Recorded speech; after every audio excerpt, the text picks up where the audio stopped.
നമസ്കാരം. മലയാളി വാർത്തയിലേക്ക് സ്വാഗതം. ആരും ജനിക്കുമ്പോഴേക്ക് ക്രിമിനലായി ജനിക്കുന്നില്ല. അവന്റെ സാഹചര്യങ്ങളാണ് അവനെ ക്രിമിനലായി മാറ്റുന്നത്. കഴിഞ്ഞ ദിവസം അലുവ അതുലിനെ കൊലപ്പെടുത്തിയ ഒരു പ്രതിയെ കണ്ട് സമൂഹ മാധ്യമങ്ങളിൽ ഒരു പോസ്റ്റ് വന്നിരുന്നു. ആ പോസ്റ്റ് വായിക്കുമ്പോൾ പലപ്പോഴും നമ്മൾ ചിന്തിച്ചു പോകുന്നത് അയ്യോ അങ്ങനെയായിരുന്നു എന്നാണ്. സത്യത്തിൽ കഴിഞ്ഞ ദിവസത്തെ ആ കൊലപാതകം നടത്തിയതിനു ശേഷം ആ പ്രതികളെ പിന്തുണച്ചുകൊണ്ട് നിരവധി ആളുകൾ കമന്റ് ഇടുന്ന സാഹചര്യം ഉണ്ടായിട്ടുണ്ട്. ഒരു പുണ്യാളനെ ഒന്നും അല്ലല്ലോ അവർ വെട്ടി നുറുക്കിയത്, അപ്പോൾ പിന്നെ അവർ ചിരിക്കട്ടെ, ഒരു അമ്മയുടെ മുന്നിൽ വെട്ടി നുറുക്കിയവനെ അല്ലേ ഇവരിങ്ങനെ കൊന്നത് എന്നൊക്കെ പറയുമ്പോൾ അവരെ പിന്തുണയ്ക്കുന്ന ആൾക്കാരെ കാണുന്നുണ്ട്. അതല്ല, മനുഷ്യരീരത്തെ ഇങ്ങനെ ഒരു ദയവും ദാക്ഷിണ്യവും ഇല്ലാതെ വെട്ടി നുറുക്കാൻ കഴിഞ്ഞെങ്കിൽ അവരുടെ മനസ്സ് എത്രത്തോളം നീചമാണ് എന്ന് പറയുന്നവരും ഉണ്ടായിട്ടുണ്ട്. എന്തായാലും കേരളത്തിൽ നടുക്കിയ അതുൽ കൊലക്കേസിലെ മുഖ്യപ്രതികളെ പോലീസ് പിടികൂടുമ്പോൾ പുറത്തുവരുന്ന വിവരങ്ങൾ അവിശ്വസനീയമായതോടുകൂടി ഒരു നാട് കേട്ടിരിക്കുകയാണ്. പ്രതികളിൽ ഒരാളായ ഹുസൈന്റെ ഈ പരിവർത്തനത്തെക്കുറിച്ച് സാമൂഹിക പ്രവർത്തക ജസീന റഹീം പങ്കുവച്ച ഫേസ്ബുക്ക് പോസ്റ്റ് അക്ഷരാർത്ഥത്തിൽ ഞെട്ടിച്ചിരിക്കുകയാണ്. ഒരു ക്രിമിനലിന്റെ വളർച്ചയ്ക്ക് പിന്നിലെ കുടുംബ സാഹചര്യങ്ങളെയും പാരന്റിങ്ങിലെ പാളിച്ചകളെയും കുറിച്ചുള്ള ഗൗരവകരമായ നിരീക്ഷണങ്ങളാണ് കുറിപ്പ് പങ്കുവയ്ക്കുന്നത്. നാട്ടുകാരുടെ പ്രിയപ്പെട്ട സൂറാമയുടെ ചെറുമകനും കഠിനാധ്വാനിയായ സലീമിന്റെ മകനുമാണ് ഹുസൈൻ. വഴിയരികിലെ പട്ടികൾക്കും പൂച്ചകൾക്കും ഭിക്ഷാടകർക്കും തന്റെ അധ്വാനത്തിന്റെ പങ്ക് നൽകുന്ന സ്നേഹനിധിയായ ഒരു ഉപ്പയുടെ മകൻ എങ്ങനെ കൊലക്കേസ് പ്രതിയായി എന്ന ചോദ്യമാണ് ജസീന ഉയർത്തുന്നത്. 7ാം ക്ലാസ് മുതൽ ഖുർആൻ മനഃപ്പാടമാക്കാൻ തുടങ്ങിയ ഹുസൈൻ 10ാം ക്ലാസ്സിൽ ഹാഫിസായി. വീടിന് മുന്നിലൂടെ നടക്കുമ്പോൾ അവന്റെ ആർദ്രമായ ഖുർആൻ പാരായണം കേട്ടിരുന്ന ബാല്യത്തെക്കുറിച്ച് ജസീന ഓർക്കുകയാണ്. വിദ്യാഭ്യാസത്തിന് ശേഷം സൗദിയിലേക്ക് പോയ ഹുസൈന്റെ ജീവിതം മാറിമറിയുന്നത് പ്രണയനഷ്ടത്തോടെയാണ് എന്ന് കരുതപ്പെടുന്നു. നാട്ടിൽ തിരിച്ചെത്തിയപ്പോഴേക്കും നഷ്ടപ്പെട്ട പ്രണയം അവന്റെ മനോനിലയെ ബാധിച്ചു. ഇതിനു പുറമെ വീട്ടിലെ കലുഷിതമായ അന്തരീക്ഷവും അവനെ തളർത്തി. മകനെ നേർവഴിക്ക് നടത്താൻ ഉമ്മ കാണിച്ച അമിതമായ കാർക്കശ്യവും സ്നേഹത്തിന് പകരം നിയന്ത്രണങ്ങൾ ഏർപ്പെടുത്തിയതും ഹുസൈനെ വീടിന് പുറത്തുള്ള ശൂന്യതയിലേക്ക് തള്ളിവിട്ടു. ഈ മാനസിക സംഘർഷങ്ങളാണ് അവനെ ലഹരിയിലേക്കും ഗുണ്ടാ സംഘങ്ങളിലേക്കും എത്തിച്ചത് എന്നാണ് കുറിപ്പിലെ നിരീക്ഷണം. മക്കൾക്ക് ജീവിതത്തിൽ ഒരിക്കലും ഞാൻ ഒറ്റയ്ക്കാണ് എന്ന തോന്നൽ വരാൻ അനുവദിക്കരുത്. ആ ശൂന്യതയിലേക്കാണ് ലഹരി മാഫിയകളും ഗുണ്ടാ സംഘങ്ങളും രക്ഷകരായി കടന്നു വരുന്നത്.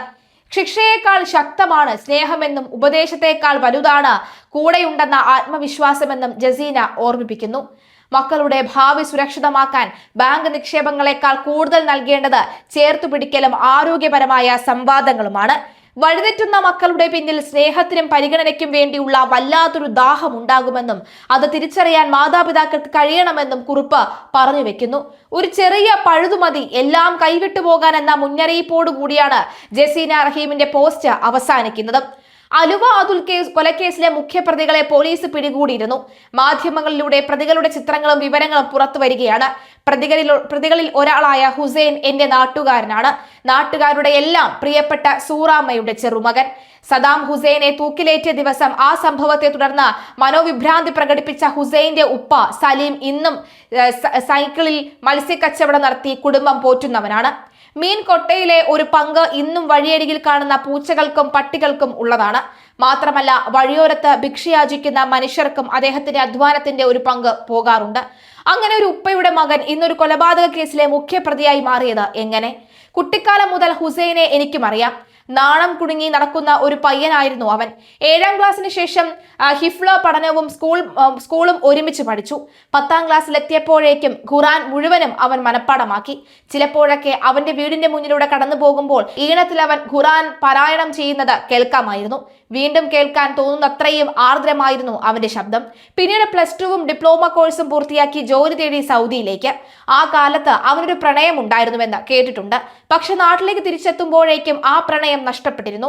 ആ നഷ്ടം അവന്റെ മനോനിലയെ മാറ്റമുണ്ടാക്കിയതായിട്ടാണ് പിന്നീട് അറിയാൻ കഴിഞ്ഞത്. വീട്ടിലും എല്ലായ്പ്പോഴും സമാധാനം ഉണ്ടായിരുന്നില്ല. കാരണം സ്നേഹത്തെക്കാൾ അധികം കാർക്കശ്യം കൊണ്ട് മകനെ നേരായ വഴിയിലെത്തിക്കാൻ ശ്രമിച്ച ഉമ്മ പലപ്പോഴും അവന് എതിർപക്ഷമായിരുന്നു എന്നാണ് അറിയുന്നത്.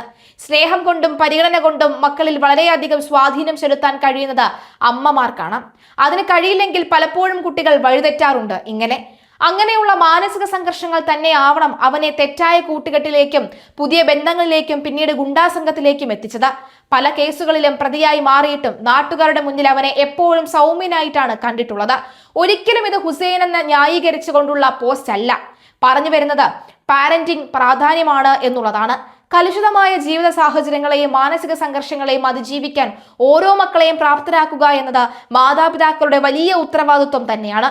സ്നേഹവും പരിഗണനയും നൽകി അവരെ ചേർത്ത് പിടിക്കുക, അവരുടെ മനസ്സ് കേൾക്കാൻ സമയം കണ്ടെത്തുക. കാരണം ചിലപ്പോൾ വളരെ ചെറിയൊരു പഴുതുമതി എല്ലാം കൈവിട്ടു പോകാൻ. ഇന്നത്തെ ലോകം അങ്ങനെയാണ്. പുറം ലോകം പലപ്പോഴും അനിശ്ചിതത്വങ്ങളും ചതികളും നിറഞ്ഞതാണ്. ഒരു കുഞ്ഞ് ഒറ്റപ്പെടലും നിരാശയും അനുഭവിക്കുന്ന നിമിഷം തന്നെ ആ ശൂന്യത നിറയ്ക്കാൻ പല ശക്തികളും മുന്നിലേക്ക് വരും.